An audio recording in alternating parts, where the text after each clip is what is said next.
नमस्कार दोस्तों, आप सभी का स्वागत है आपके अपने YouTube चैनल भक्ति में शक्ति पर।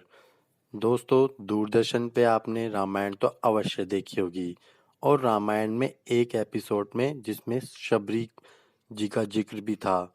तो आज हम आपको बताते हैं कौन थी शबरी और क्या थी उनकी पूरी कहानी। शबरी की कहानी रामायण के अरण्य कांड में आती है।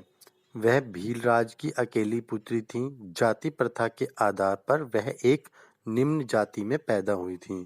विवाह में उनके होने वाले पति ने अनेक जानवरों को मारने के लिए मंगवाया। इससे दुखी होकर उन्होंने अपने विवाह से इनकार कर दिया।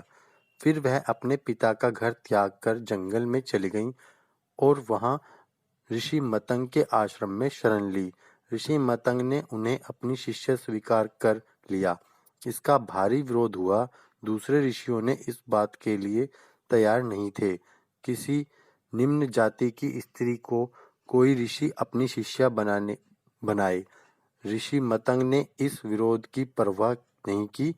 ऋषि समाज ने उनका बहिष्कार कर दिया और ऋषि मतंग ने उन्हें सहस्त्र स्वीकार किया। ऋषि मतंग जब परमधाम को जाने लगे तब उन्होंने शबरी को उपदेश दिया कि वह परमात्मा में अपना ध्यान और विश्वास बनाए रखे। उन्होंने यह कहा कि परमात्मा सबसे प्रेम करते हैं।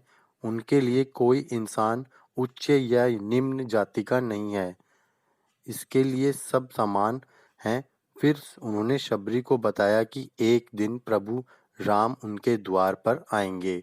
मतंग ऋषि स्वर्गवास के बाद शबरी ईश्वर भजन में लगी रहीं और प्रभु राम के आने की प्रतीक्षा करती रहीं। लोग उन्हें भला बुरा कहते, उनकी हंसी उड़ाते, पर वह परवाह नहीं करती थीं। उनकी आंखों में बस प्रभु राम की ही रास्ता देखती रहती थीं। और एक दिन प्रभु राम उनके दरवाजे पर आ गए। शबरी धन्य हो गई। उनका ध्यान और विश्वास उनके इष्ट देव को उनके द्वार पर खींच लाया। भगवान भक्त के वश में है, यह उन्होंने साबित कर दिया। उन्होंने प्रभु राम को अपने झूठे फल खिलाए और दया में प्रभु ने उन्हें स्वाद लेकर खाया। फिर वह प्रभु के आदेश अनुसार प्रभु धाम को चली गईं।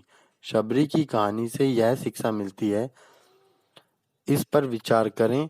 कोई जन्म से ऊंचा या नीच नहीं होता। व्यक्ति के कर्म उसे ऊंचा या नीचा बनाते हैं। ब्राह्मण परिवार में जन्मे ऋषि ईश्वर का दर्शन तक ना कर सके, पर निम्न जाति में जन्मी शबरी के घर ईश्वर खुद चलकर आए और झूठे फल खाए। हम किसी परिवार में जन्म लेंगे, इस पर हमारा कोई अधिकार नहीं है, पर हम क्या कर्म करते हैं इस पर हमारा पूर्ण अधिकार है। जिस काम पर हमारा कोई अधिकार नहीं है वह हमारी जाति का कारण कैसे हो सकता है। व्यक्ति की जाति उसके कर्मों से ही तय होती है, ऐसा भगवान ने खुद कहा है। कहे रघुपति सुन भामिनी बाता, महु एक भक्ति कर नाता। प्रभु राम ने शबरी को भामिनी कहकर संबोधित किया। भामिनी शब्द एक अत्यंत आदरणीय नारी के लिए प्रयोग किया जाता है। प्रभु राम ने कहा कि हे भामिनी, सुनो, मैं केवल प्रेम के रिश्ते को मानता हूँ। तुम कौन हो, तुम किस परिवार में पैदा हुई हो, तुम्हारी जाति क्या है, यह सब मेरे लिए कोई मायने नहीं रखता। तुम्हारा मेरे प्रति प्रेम ही मुझे तुम्हारे द्वार पर ले आया है।